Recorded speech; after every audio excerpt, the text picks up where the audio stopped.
Geliefdes, vanoggend op hierdie lentedag, die 1 September, gaan ons nou intree voor die lewende God van hemel en aarde en ons gaan saam sing Psalm 9 vers 1 en vers 7. Ek sal van ganse hart, o Heer, U wonders groot maak en U eer.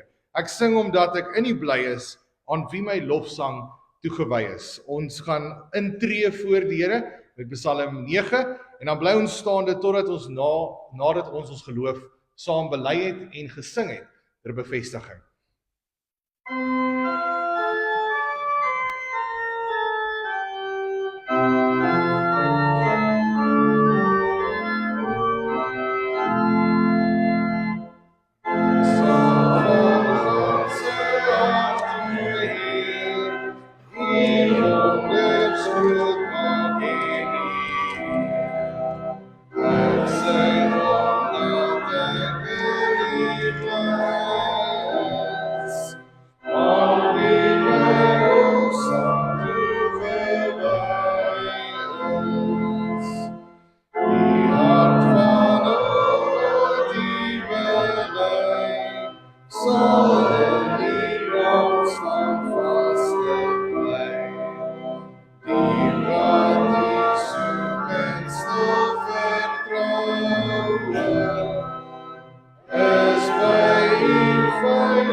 Mag wat ek doen en wat ek sê, tog altyd vir U aanneemlik wees, Here my rots, my verlosser. Aan almal vir wie God liefhet en wat hom aanroep as hulle enigste Here en Heer. Genade en vrede vir julle van God die Vader en die Here Jesus Christus, deur die kragtige werking van die Heilige Gees. Amen.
Geliefdes, ons bely ons geloof vanoggend aan die hand van die geloofsbelijdenis van Nicea. Ons glo in een God, die almagtige Vader, die skepper van hemel en aarde, van alle sienlike en onsienlike dinge. En in een Here Jesus Christus, die eniggebore Seun van God. Voor al die eeue heen uit die Vader gebore, hy is God uit God, lig uit lig, waaragtige God uit waaragtige God. Hy is gebore, nie gemaak nie, een in wese met die Vader, deur wie alles tot stand gekom het. Hy het terwille van ons, die mens, en ons saligheid, uit die hemel neergedaal en het deur die Heilige Gees uit die Maagd Maria vlees geword. Hy het mens geword. Onder Pontius Pilatus is hy gekruisig vir ons. Hy het gelei en is begrawe. En op die 3de dag, soos die skrifte getuig is, het hy opgestaan en opgevaar na die hemel. Hy sit aan die regterhand van die Vader en hy sal met heerlikheid terugkom om die lewendes en die dooies te oordeel. Aan sy koningskap sal daar geen einde wees nie. Ons glo in die Heilige Gees wat Here is en lewend maak. Hy gaan uit van die Vader en die Seun en hy word saam met die Vader en die Seun aanbid en verheerlik. Hy het deur die profete gespreek. Ons glo aan een heilige algemene en apostoliese kerk. Ons glo een doop tot vergifnis van sonde. Ons verwag die opstanding van die dooies en 'n lewe in die toekomstige bedeling. Amen.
Geliefdes, vanoggend verootmoedig ons onsself weer voor die Here deur die aanhoor van die 10 gebooie in Eksodus 20 vers 1 tot 17.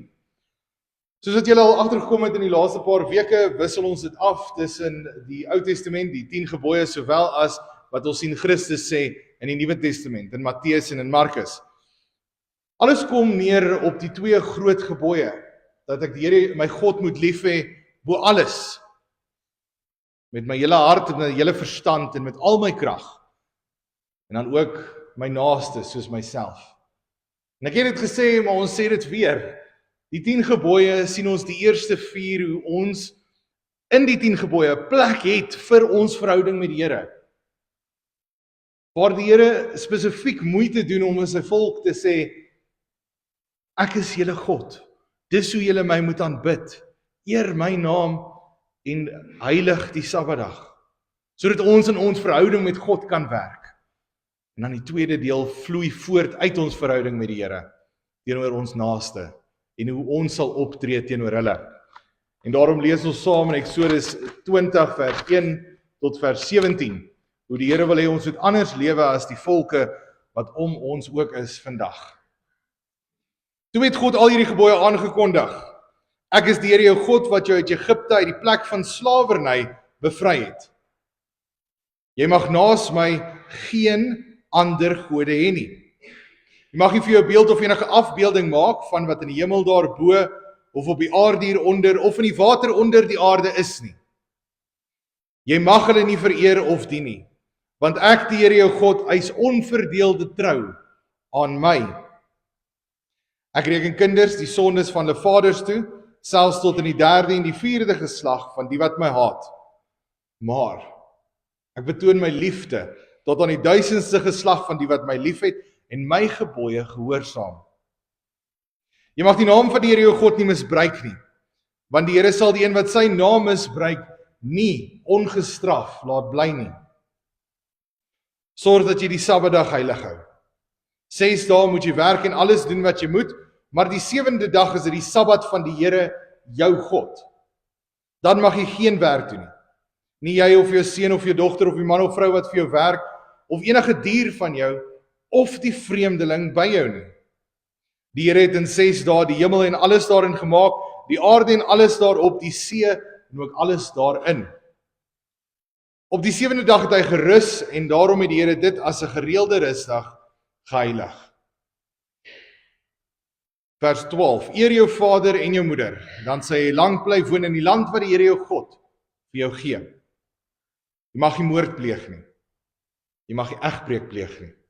Jy mag nie steel nie. Jy mag nie vals getuienis teen 'n ander gee nie. Jy mag nie iemand anders se huis begeer nie. Jy mag nie sy vrou begeer nie. Ook nie 'n slaaf of 'n slavin, 'n bees of 'n donkie, of enigiets anders wat aan hom behoort nie. Geliefdes, ek wil ons aandag net vestig ook op vers 12, Vers 12 sê vir ons, eer jou vader en jou moeder, dan sal jy lank bly woon in die land wat die Here jou God vir jou gee. Die rede hoekom ek vanoggend hierdie gebod vir ons uitsonder is, in die prediking word daar ook verwysing gemaak na hierdie gebod, want dit is een van die gebooie, of die enigste gebod, wat 'n positiewe belofte by hom het. Eer jou vader en jou moeder, en dan kom die positiewe deel. Dan sal jy lank bly woon in die land wat die Here jou God vir jou gee. Hou dit net in julle agterkop vir wanneer ons dan uiteindelik ook in die woordbediening deel is. Maar vir nou antwoord en reageer ons op die wet van die Here, deur saam te sing Psalm 12 vers 1 en vers 6, waarna ons dan saam sal bid.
Ons almagtige God en hemelse Vader, Here, in hierdie wêreld gevul met leuns en bedrog en korrupsie, Here, in hierdie wêreld gevul met sonde,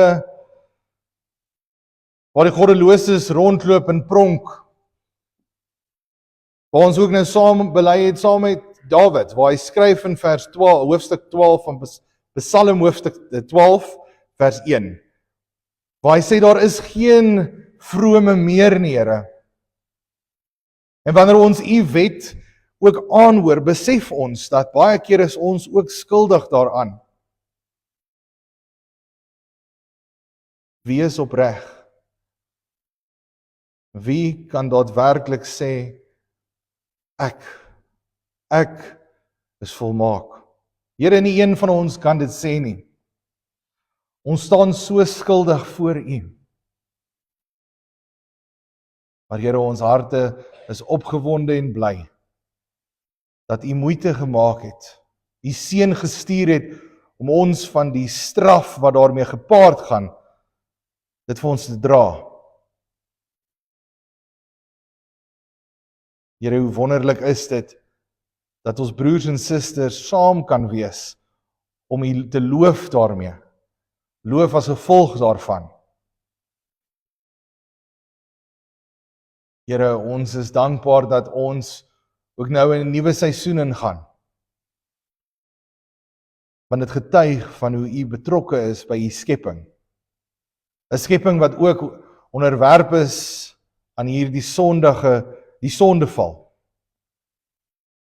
Waar daar in die natuur ook getuienis is van alles wat sug en uitroep, kom tog Here Jesus, kom tog gou.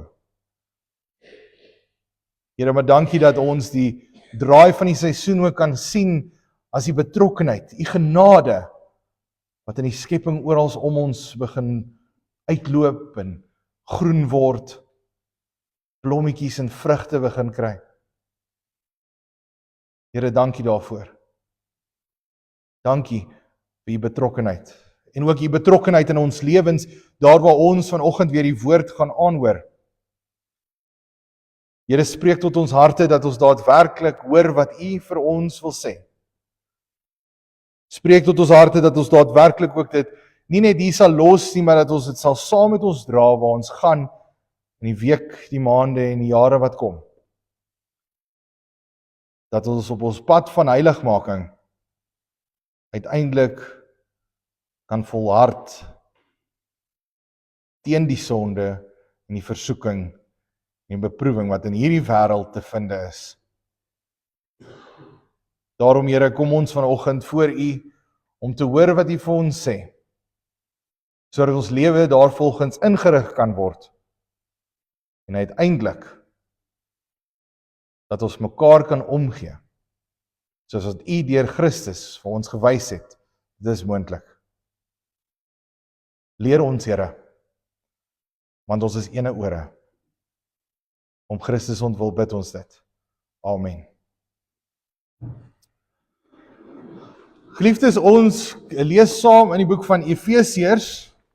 Efesiërs is waar ons tans besig is met die preekreeks, werklik kerklik.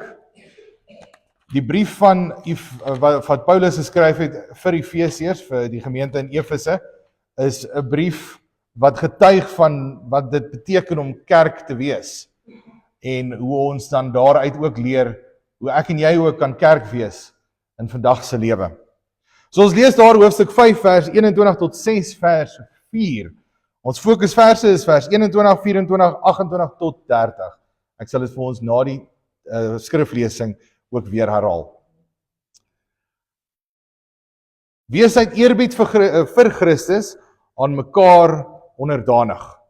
Vrouens, wees aan julle mans onderdanig, net soos julle aan die Here onderdanig is. Die man is die hoof van die vrou, soos Christus die hoof van die kerk is. Christus is ook die verlosser van die liggaam, sy kerk. Soos die kerk aan Christus onderdanig is, moet die vrouens in alles aan hulle mans onderdanig wees. Mans, julle moet julle vrouens lief hê, soos Christus die kerk lief gehad en sy lewe daarvoor afgelê het. Dit het hy gedoen om die kerk aan God te wy, nadat hy dit met die water en die woord gereinig het, sodat hy die kerk in volle heerlikheid by hom kan neem, sonder vlek of rimpel of iets dergeliks, heilig en onberispelik. Die man behoort hulle vrouens so lief te hê, soos hulle eie liggaam. Wie sy vrou lief het, het homself lief, want niemand het nog ooit sy eie liggaam gehaat nie. Inteendeel, hy voed en versorg dit, soos Christus met sy kerk doen, omdat dit sy liggaam is, waarvan ons lede is. Daar staan in die skrif, daarom sal 'n man sy vader en moeder verlaat en saam met sy vrou lewe, en hulle twee sal een wees. Hierin lê daar 'n diep geheimenis opgesluit, en ek pas dit toe op Christus en die kerk. Maar dit is ook op julle van toepassing. Elkeen moet sy vrou so lief hê, soos hy homself lief het. En 'n vrou moet aan haar man eerbied betoon. Kinders, wees as gelowiges aan julle ouers gehoorsaam, want dit is wat die wet van God vereis. Eer jou vader en jou moeder, is 'n baie belangrike gebod. En daar is nog 'n belofte by, sodat dit met jou goed mag gaan en jy lank mag lewe op die aarde. En vaders, moenie julle kinders so behandel dat hulle opstandig word nie, maar maak hulle groot met tug en vermaaning, soos die Here dit wil. Ons fokusverse, vers 21, 24, 28 tot 30. Wees uit eerbied vir Christus aan mekaar onderdanig. Vers 24, soos die kerk aan Christus onderdanig is, moet die vrouens in alles aan hulle mans onderdanig wees. Vers 28 tot 30. Die mans behoort hulle vrouens so lief te hê, soos hulle eie liggame. Wie sy vrou lief het, het homself lief. Want niemand het nog ooit sy eie liggaam gehaat nie. Inteendeel, hy voed en versorg dit, soos Christus met sy kerk doen, omdat dit sy liggaam is, waarvan ons lede is. Soos ek reeds genoem het, ons is steeds besig met die preekreeks werklik kerklik. Volgende week is ons voorlaaste preek oor in die reeks, en dan oor 2 weke van nou af is dit dan ons laaste preek ook in die reeks. Vanoggend se tema, onderdanigheid. 'n Goddelike opdrag en 'n menslike misverstand. Geliefdes, verbeel jouself, hê in gedagte 2 beelde. Die eerste beeld is waar 'n man vir sy vrou sê, waar's my kos? Ek dink jy is getroud met my en onderdanig aan my. Hoekom het jy nog nie kos gemaak nie? Hoekom is die huis so vuil? Hoekom is die wasgoed nie gedoen nie? Jy is dan veronderstel om onderdanig te wees aan my.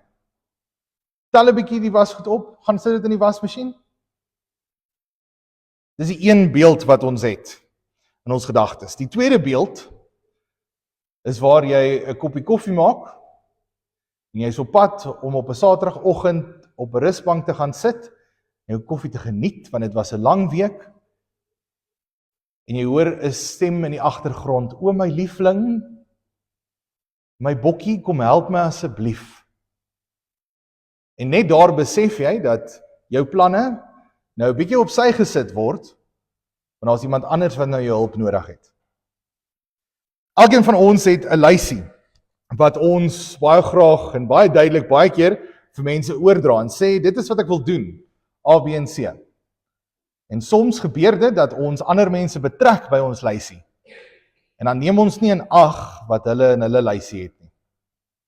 En so, as dit gebeur dat ons 'n koffietjie maak en ons op die rusbank wil gaan sit en ons wel 'n stem hoor roep van ons wederhelfte of 'n kind, ons oudste, ons jongste of 'n ander familielid, dan laat ons lysie vir eers agter, sodat ons daadwerklik ook die Here se liefde, respek en eerbied kan wys deur aan mekaar onderdanig te wees.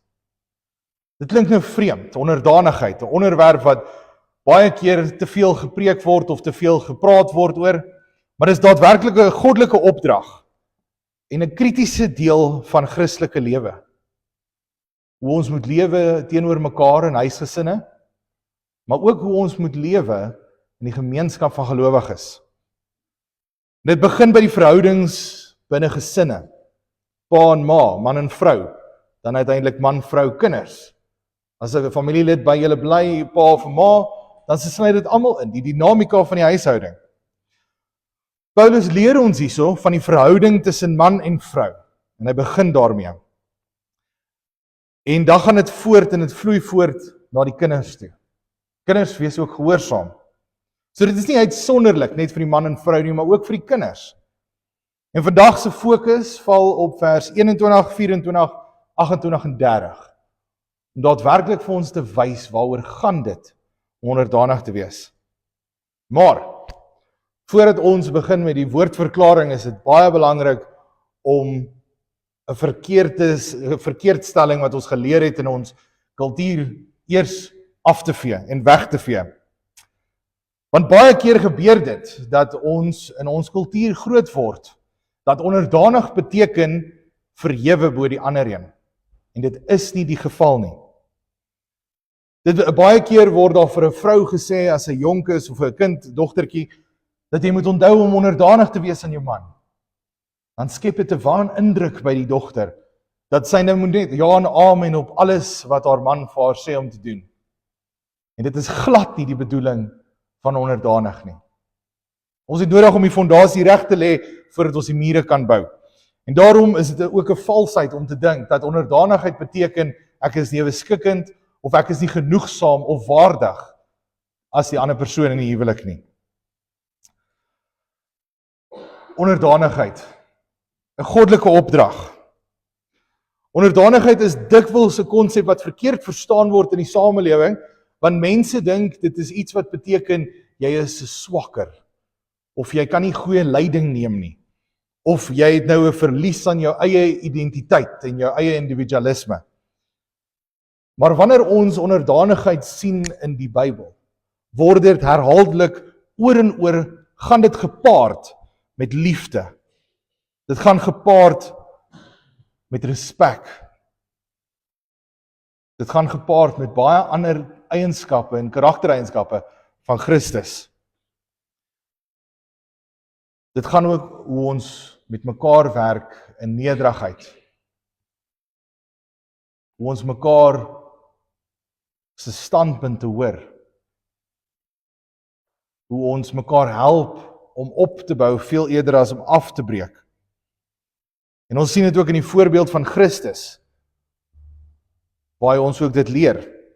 Spesifiek en besonder een van Paulus se ander briewe, Filippense 2 vers 5 tot 8, word ons herinner as die voorbeeld van Christus, waar hy gekom het en diensbaar is vir die mens. Nie misbruik nie, Nie om gedien te word nie, maar om diensbaar te wees. Christus sê self ook in Matteus, hy het gekom om gedien te wees, maar om te dien.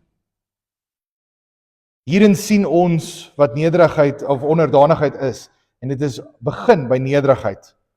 Dit beteken nie dat jy nou 'n laer status het omdat jy onderdanig is nie, maar dit wys op die eerbied en die respek wat jy ook het vir die ander persoon. As ons dit moet toepas en sê dat dit is 'n restaurant, is ons nie die mense wat gaan sit by die tafel om gedien te word nie, maar ons is juist die mense wat ander dien. Dit is hoe dit behoort in die gesin, in die familie en uiteindelik ook in die gemeenskap van gelowiges. Christus as die hoogste voorbeeld van hierdie onderdanigheid kom in nederigheid neer. Hy kom en wys die liefde, die dankbaarheid en die diensbaarheid aan die mens. En dit is hierdie ingesteldheid en hierdie gesindheid wat Paulus wil kommunikeer aan die gemeente in Efese. Maar waar begin dit? Begin nie net in die kerk nie, dit begin by die huis. Tussen ma en pa, tussen broers en susters, tussen man en vrou. Om daar aan mekaar onderdanig te wees, soos Christus ook verwag die kerk aan hom moet wees. So dit begin by die kerk, by die gesinne, voor dit kerk te kom. Sodat ons Sondagoggend regmaak om kerk toe te gaan, ons kom maak nie reg hier by die kerk nie, ons maak reg by die huis. Dan kom ons kerk toe. Dieselfde moet ons gesindheid wees, met die onderdanigheid wat daar moet wees in 'n gesin, wat voortvloei in die gemeente in. Ons maak dit eers reg by die huis. Dis 'n man en vrou, ouers en kinders. En dan sal dit spontaan ook oorvloei in die gemeente, die liggaam van gelowiges, van Christus. Soos ons reeds gehoor het, is onderdanigheid baie keer 'n misverstand in die menslike perspektief. Mense verstaan dit baie keer verkeerd, want ek beheer 'n ander persoon wanneer hulle onderdanig is aan my, en dit is nie die geval nie. Hoekom het jy nie kos gemaak nie? Hoekom het jy nie die wasgoed gedoen nie? Die boekrakke is baie stowwerig. Mans, julle vrouens is nie 'n slaaf in die huishouding, bloot om die huishouding aan die gang te hou nie. Net so, mans, moet die vrouens lief hê. En die vrouens moet die mans onderdanig wees. Met ander woorde, met respek, met liefde, met eerbied. Maar hoe lyk dit ook van die man se kant af? Die liefde moet vol respek en eerbied wees vir ook sy vrou. Want onderdanigheid is nie onderdrukking nie. Daar's 'n verskil. In vandag se wêreld word onderdanigheid geassosieer met verdrukking en die verwydering van jou eie identiteit. Maar in die Bybelse konteks is dit glad nie so nie. Dit gaan hoofsaaklik oor wederkerige liefde en respek. Ek stel myself nie hoër as iemand anders nie. Ons is saam, gelyk is. Wanneer Paulus vrouens opdrag gee om hulle self onder hulle mans te onderwerp en onderdanig te wees, doen hy dit nie in isolasie nie, wat juis vir ons wys, dat dit gaan nie net oor die vrou wat onderdanig moet wees aan haar man nie. Want net daarso sê hy mans, maar ook julle moet julle vrouens lief hê. Jy kan nie verwag jou vrou moet onderdanig wees aan jou as jy haar nie liefde bewys en betoon met respek en eerbied nie. Onderdanigheid is ook uiteindelik 'n voorbeeld vir ons kinders. Onderdanigheid wys dat ons nie selfsugtig is met net ons eie tyd die hele tyd nie.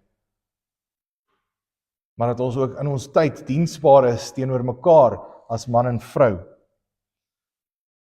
Daarom het God het deur Paulus gepraat en wys vir ons dat kinders ook opgeroep word om gehoorsaam te wees. Sodat 'n pa en 'n ma hulle kinders kan leer volgens die wil van God. Kan leer hoe om hierdie liefde en hierdie respek teenoor man en vrou te wys. Die kinders word geleer om gehoorsaam te wees, nie net omdat dit bloot 'n etiese en 'n samelewende kwessie is nie, maar ook om Christus se liefde te wys teenoor hulle toekomstige families, gesinne. Liefdes, ons moet besef, ouers, ons moet besef dat ons kinders kyk ook op na wat ons doen. Ons moet ook besef dat as hulle sien ons onderdanig is teenoor mekaar, dan gaan hulle dit sien. En dit kweek uiteindelik ook 'n manier hoe hulle in hulle huishoudings eendag gaan wees. Hierdie lesse van onderdanigheid berei ons kinders ook voor om dit toe te pas eendag met hulle kinders, sodat ons van geslag tot geslag kan getuig van hoe lief Christus die kerk het, hoe lief Christus elkeen van ons het.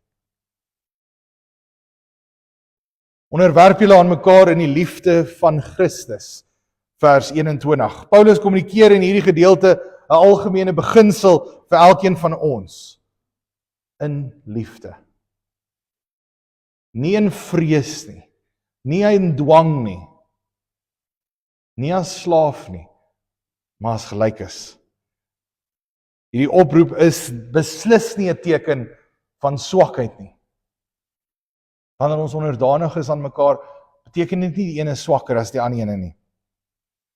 Dit beteken dat in 'n gesinsverhouding, of man of vrou, ouer of kind, dat die liefde wat daar is 'n dienende liefde, 'n opofferende liefde, dat ek my lysie en my koffie op 'n Saterdagoggend sal prysgee, om te hoor hoekom ek geroep word.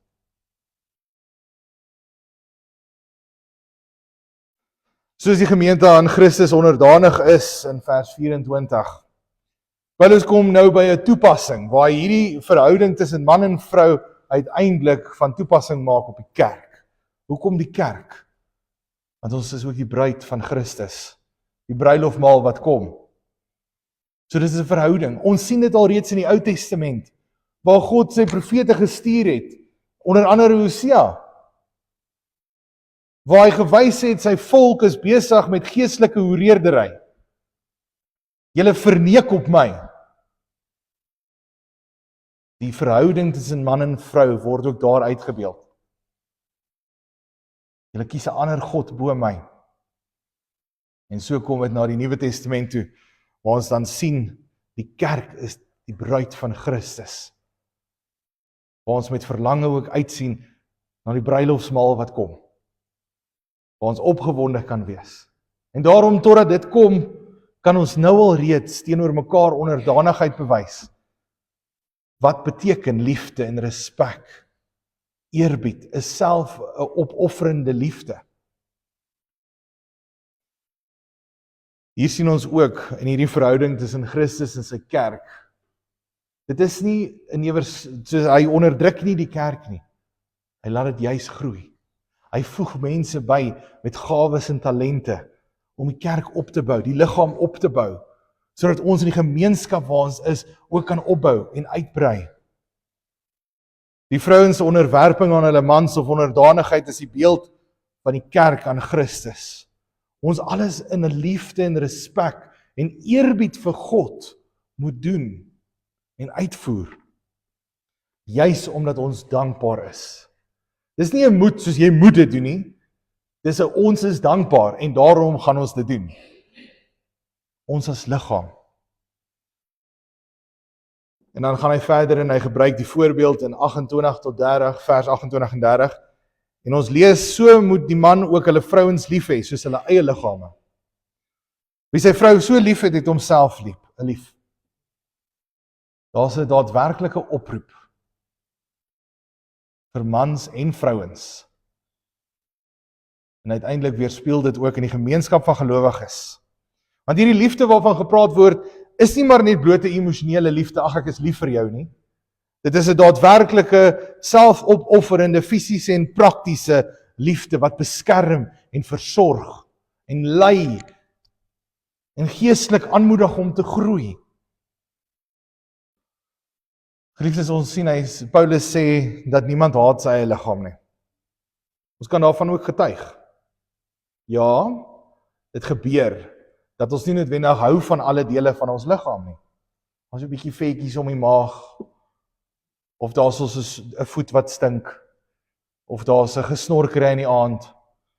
Maar tog sal ons nie daai persoon weerhou van kos nie. Ons sal nog steeds voed en versorg. Herhaaldelik, oor en oor. Miskien hou ons nie van die manier hoe ons loop nie. Of miskien daardie lui oogie pla jou. Maar ons gaan nog steeds versorg en voed. Dieselfde ook in die huwelik. En daarom sê hy, hê respek vir mekaar, liefde, onderdanigheid. Versorg mekaar ook in die huwelik. Geestelik, opbouend. Miskien maak my vrou nie vir my die lekkerste koffie nie. Dit beteken nie ek gaan haar ontneem van die kombuis en sê mag nooit weer vir jou kos kry nie. Die feit dat ek dalk 'n bietjie snork in die aande, sal my vrou nie sê, maar jy kry nooit weer kos nie, want kyk hoe hou jy my wakker nie. Ons is lief vir mekaar in die huwelik. En dan uiteindelik vloei dit ook voort na die gemeenskap van gelowiges toe. Ja, ek hou nie noodwendig van jou das nie, maar ek sal nog steeds diensbaar wees vir jou. Ek hou nie miskien van die manier hoe hy sing nie, want die sang is nie heeltemal lekker daarbo nie. Bietjie van noot af. Maar dit beteken nie ons gaan die persoon uitwerp nie. Ons gaan selfs daar onderdanig wees en liefde betoon. Hierdie liefde wat in ons gesinne leef of behoort te leef, moet ook leef in die gemeenskap van gelowiges, waar ons mekaar moet koester en versorg. Dat werklik moet omgee vir mekaar. Hoe doen ons dit? Deur onderdanig te wees. Mekaar te help, ook in die breër gemeenskap van gelowiges. Dit begin by daardie koffie en daardie lysie. Dit gaan oor na die gemeente toe. Onderwerping aan mekaar of onderdanigheid aan mekaar is nie iets wat maklik kom nie. En daarom het ek en jy die Heilige Gees nodig om ons te lei.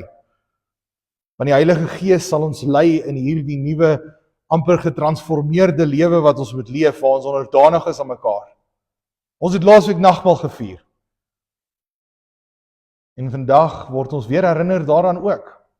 Want ons is getransformeer deur Christus wat gekom het, ons verlos het van die dood, en daarom kan ons nou 'n lewe leef van onderdanig wees aan ons man en vrou, aan Christus in die kerk.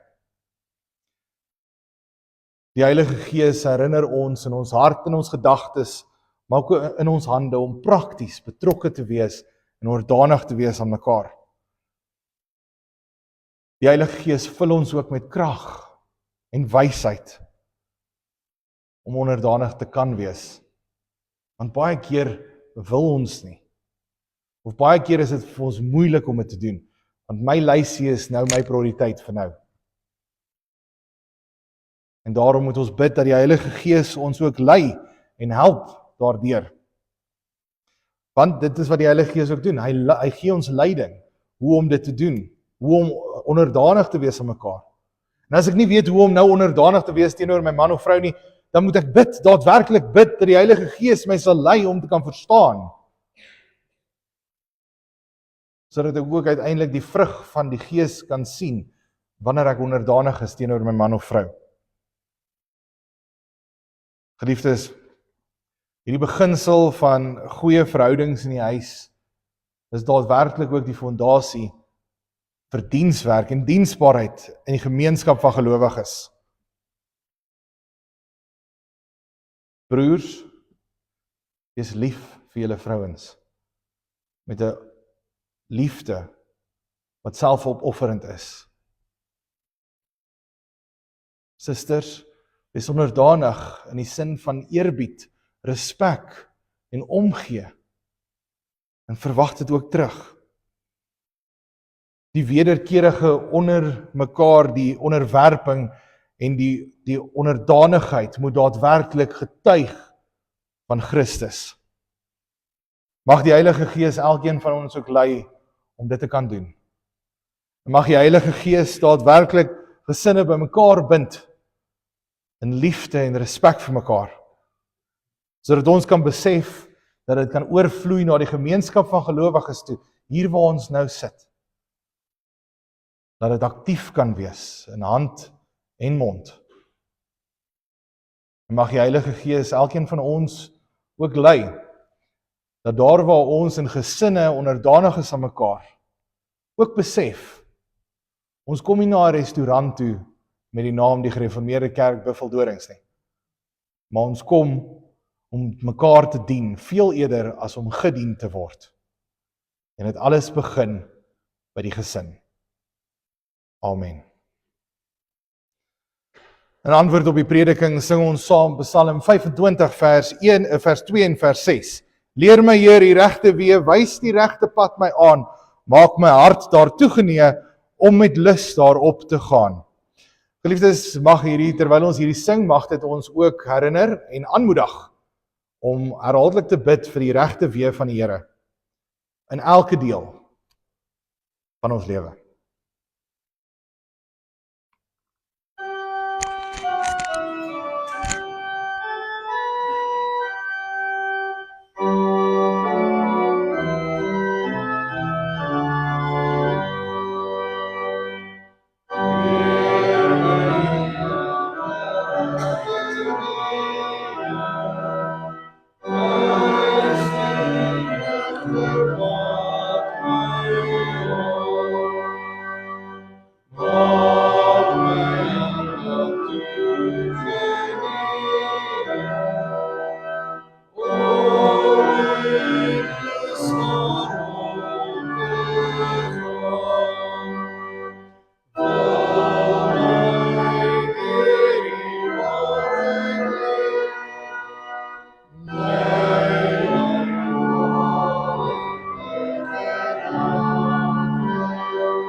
Here, leer ons die regte weë en wys ons die regte pad ook aan. En maak ons hart daartoe genee om ook met lus daarop te gaan. Here, dit is die Psalm wat ons pas gesing het en mag die Heilige Gees ons daagliks daar ook aan herinner dat ons nie altyd die regte pad ken nie. Maar Here, laat die Heilige Gees ons lei om u woord te bestudeer in persoonlike Bybelstudie, in gemeente Bybelstudie, ook uiteindelik in die prediking. Mag ons daadwerklik u wil leer ken, sodat vir ons makliker en makliker word om ook onderdanig te wees aan mekaar, maar ook aan u. Here, leer ons die regte weë, maar ook wys ons die regte pad aan wat ons moet op beweeg, Here. Dat die Heilige Gees ons ook daar lei, om die kennis wat ons inwin en kry oor die tydperk, oor jare, maande, en verskillende studies, dat ons dit kan gebruik, om uiteindelik die koninkryk ook so te laat kom. En vir die wêreld te wys, hoe lyk dit, wanneer 'n liggaamsdeel onderdanig is, aan die gehele liggaam, en uiteindelik die hoof, Christus. Here, ons het inderdaad nog baie van ons eie beproewings en versoekings. Mag die Heilige Gees daar ook ons lei, om ongeag dit en ongeag die situasies wat nie noodwendig sal verander nie, steeds met respek en liefde en eerbied met mekaar om te gaan. Here, ons bid vir elkeen wat in die huwelik staan. Ons bid dat die vrouens onderdanig sal wees, maar dat die mans ook hulle met dieselfde opofferende liefde wat Christus vir sy kerk het, ook hulle vrouens sal hê.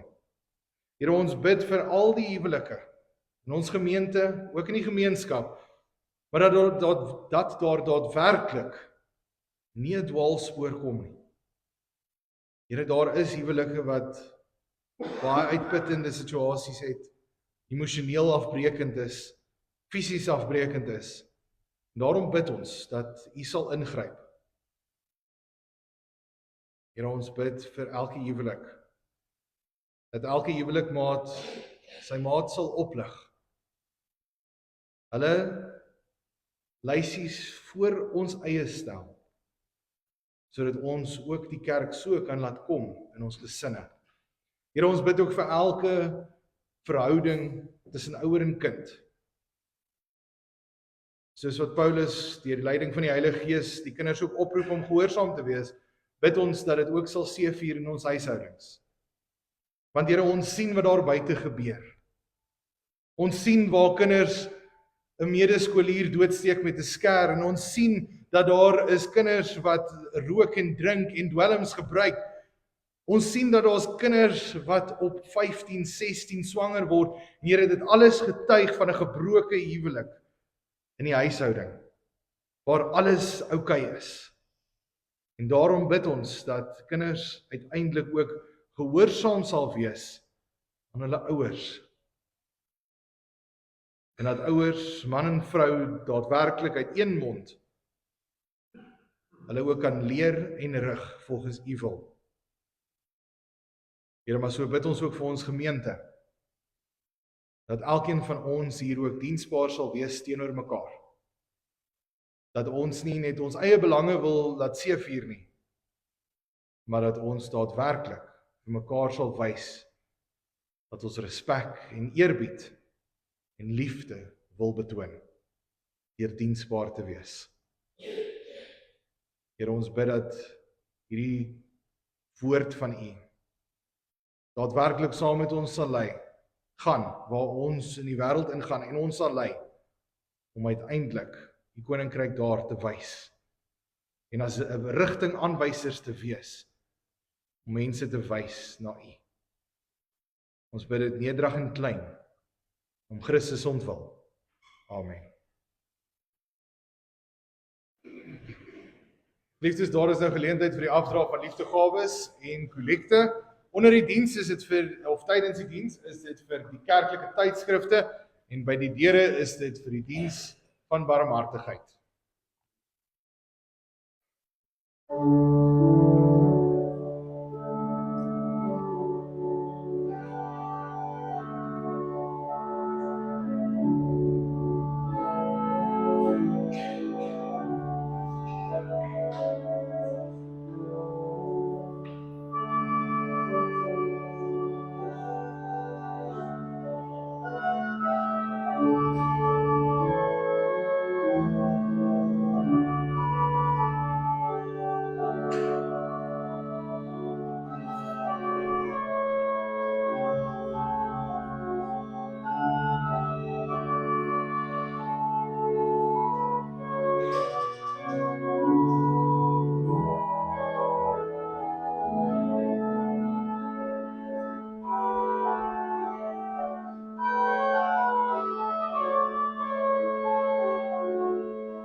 Die begin en einde, die alfa en omega, hoor dis ek wat kom.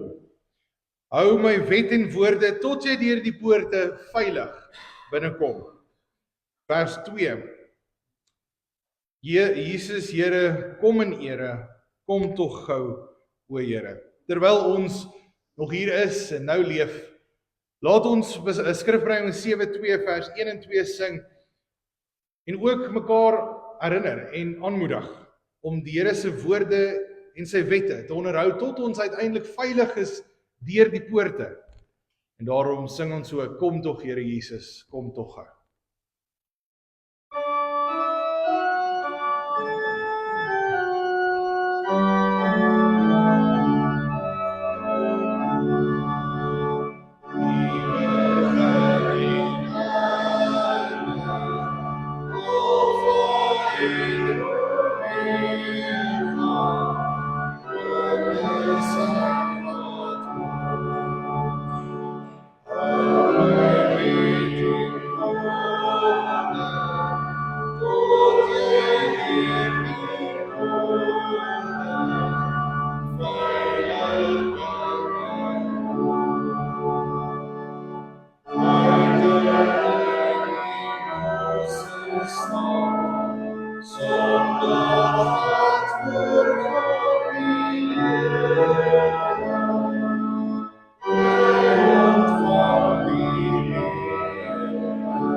Liefstes, net 'n herinnering daaraan dat nadat ons klaar amen gesing het, sal ons die afkondigings doen.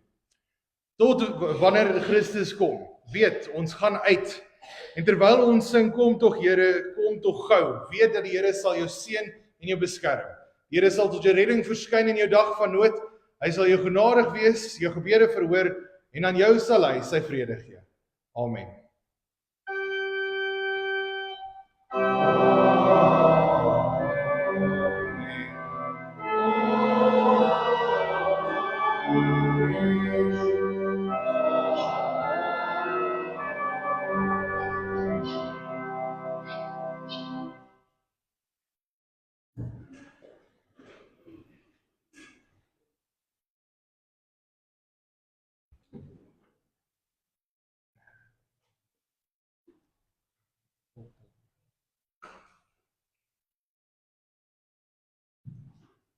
Goeiemôre broers en susters. Lekker om julle almal vanoggend in die kerk te sien. Soos Dominee Erasmus genoem het, net 'n paar afkondigings vanoggend en dan wil ek graag hê na die tyd 3 minute van julle tyd hê, dat ons net gou deur die volgende lande kan gaan. Kollekte in die diens vanoggend was vir kerklike tydskrifte en dan by die deur sal dit wees vir diens van barmhartigheid. Volgende week in die diens sal dit wees vir projekte en dan by die deur vir diens van barmhartigheid. Daar is katekisasie na die erediens, sowel as belydensklas en koffie en tee. En ek herinner julle graag aan die gemeente Bybelstudie om 6uur Dinsdae. Daar sal hierdie week wees, sowel as jongmens Bybelstudie 6uur op Woensdae, asook Maandag en Sondag vir klein groep geleenthede wat DV sal plaasvind. Ons is nie bewus van enigiemand wat in die hospitaal is nie, of wat gaan vir 'n prosedure nie. Iemand het vroeër vanoggend genoem dat dalk is dit nou met die verandering van die seisoene, dat ons nou in die somer beweeg en dat in die skoolvakansie. En dit is 'n goeie ding as daar gesondheid is. Ons is baie dankbaar daarvoor. Ons is net bewus van Broer Snyman wat onlangs vir 'n kleiner operasie wat reeds ontslaan is. Ons bid vir wetenskap, spoedige herstel vir hom ook. Dan verjaarsdae wat kom hierdie week, Robert van der Merwe, byvoorbeeld baie geluk met jou verjaarsdag. Dit is die 7de September wees, as die Here dit wil. En dan in terme van vergaderings, byeenkomste of funksies wat kom die week of in die maand. Die 6de September sal dit die laerskool se jeugbyeenkoms wees en dan die 21ste September sal dit beide die Silvergerwe se tuinkuier wees, sowel as die hervormde kerk se golfdag. Dan herinner ek julle ook net aan die genadehuis, vir die van julle wat laas Sondag nie was. Julle sal onthou dat Roos redelik baie te sê gehad het oor die genadehuis, sowel as die Greenspark Trauma Sentrum. Ons het alles wat hy gesê het, basies net gekondenseer of saamgevat in 'n slide. En dit is aan die aansteekborde. Ons het dit ook gedeel op die kerk se WhatsApp groepie. En ons wil vra dat as julle kan help om asseblief 'n haaitjie by te sit by die genadehuis en die trauma sentrum. Wag ek. Sorry, voor ek vergeet, vertrek met attestaat Charles Nicholas Nokia na Gereformeerde Kerk Carletonville, sowel as Pieter Claudette en Kimijn Baptist na die Gereformeerde Kerk in Wil.